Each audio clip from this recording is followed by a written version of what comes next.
everything. When people go to the Olympics, if they're training for the 400 meters, they concentrate on that. They don't do weightlifting and swimming as well, and expect when they go well to everything. We have to make a choice. So there's plenty of measures where we measure what world class looks like. And here's some I've put in front of you. On market performance, how are you going to judge your market performance? If you're going to be, I go to many companies where they say, we want to be first and first in our market. And I say, well, what is your market? Well, nobody's defined our market. But we want to be first in it anyway. Now, I get this a lot. What does being first in your market actually mean? Will you be measured by market share? Will you be measured by innovation? Will you be measured by sales growth? You have to make a choice, Laura, because you're not going to be marvellous at everything, as you saw by these figures earlier. Or are you going to concentrate on customers? Is it going to be the waiting time to get your product? See, the best waiting time is now. That's world class. When I want my product, I have it now. I don't have to wait for it. Or is it going to be right first time? Every time I get the product, it works first time out of the box. What are you going to concentrate on? Are you going to concentrate on we answer the phone within 4 rings? Or does the customer care about that? What are you going to do to decide that we're world class when it comes to handling customers? Or are you going to sit on financial performance? And what will the measures actually be? Or are you going to concentrate on how we manage our employees? We're going to be world class at that.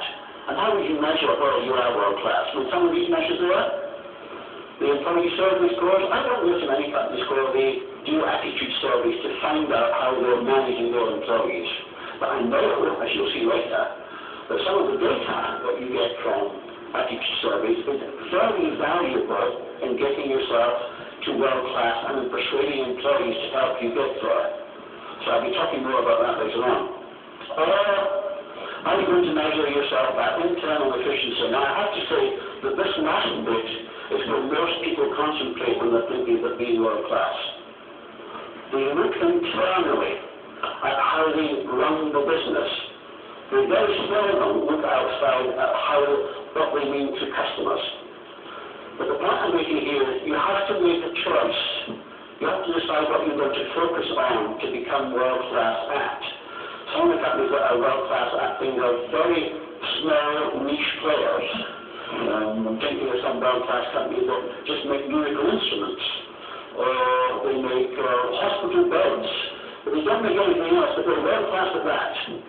Kafka, the German company which makes water pumps, is world class at water pumps. That's all we do. We decided we are going to be world class at water pumps. And similarly here, you're going to have to make a decision if you want to be world class, what you're going to be world class at. So you can't win all the gold medals. The first 3 points I make there is 1, it takes time to become world class. If you decide to focus, you can, like Motorola, get to a standard of performance which is difficult for everybody else to catch up with. Very difficult. And thirdly, you have to make choices about what you're going to be world class at. Don't try and be world class at everything. Now, I think in your bundle you should have a piece of paper which is called a world class scorecard. Have you got that in your bundle? Could you bring that out now, please?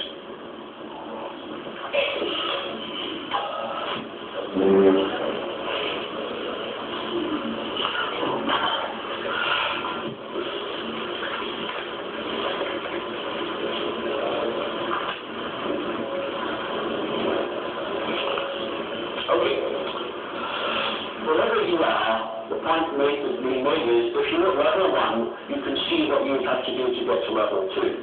If you're at level 2, you can also see what you have to do to get to level 3. And the point being there is it's a step-by-step process. So it's useful for you to see, really, from the levels. Then I'm going to go through all of these factors there, and they're each being divided into 5 levels. And I'll be describing some of the concepts there that have taken world-class companies up the ladder to world-class standard in each of these. And you will be able to take some of these concepts and ideas, and I'm sure take them home and apply them in your business, and hopefully that's what I'm going to do today. So let me go a bit further then. I go back one. It's better. It's if chosen the wrong direction, you've not got a business. And I have to say, world-class practices don't help you with that, doing business. The structural advantages of what we created have been so incredible, they masked almost any mistake we could make. And we can make a lot of them. Now that's a very important factor.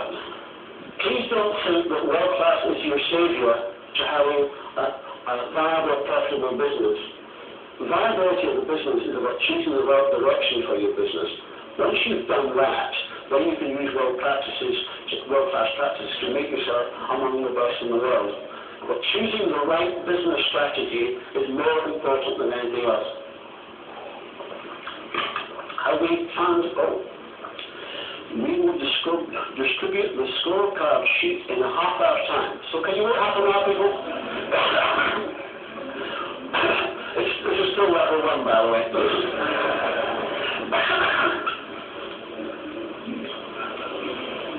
Okay. Now let me describe this is. Are you able to read this at the back? It's very small, unfortunately, to try and get it on the screen, so I'm sorry about that, but it is so small. But if you can read it, that's fine. When we go to level 1 companies, and we're looking at have they got objectives clear?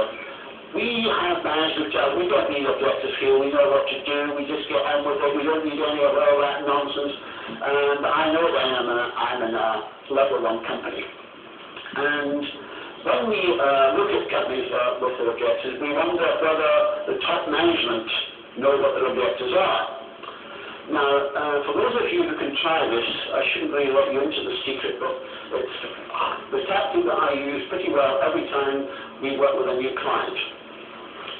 So I'm talking to the directors, and I say, well, I suppose you're all pretty clear about what the top 3 priorities are for the business over the next 3 years. Oh, yes, absolutely.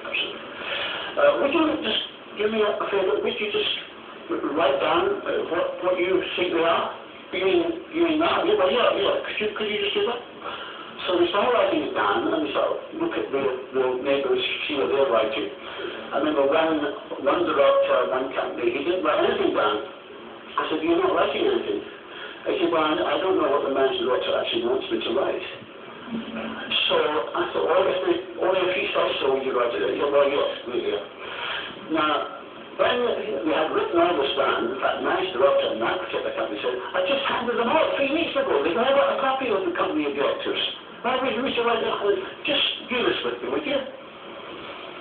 Now, I never go to a company where, when I asked for the answers, I got up on the flip chart, I filled 2 flip charts full of what are supposed to be the top 3 priorities in the business. I never feel it's going to happen one day, I'm going to go to a company where they're all going to say the same thing. But if the directors don't say the same thing, how are the middle managers going to say the same thing? And if the middle managers don't say the same thing, how are the people right up the front line, how are they going to know what to do? So, what are we handling right now? Oh, this is marvellous. So there you go, thank you very much.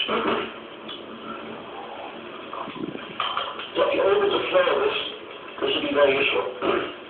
Thank you very much.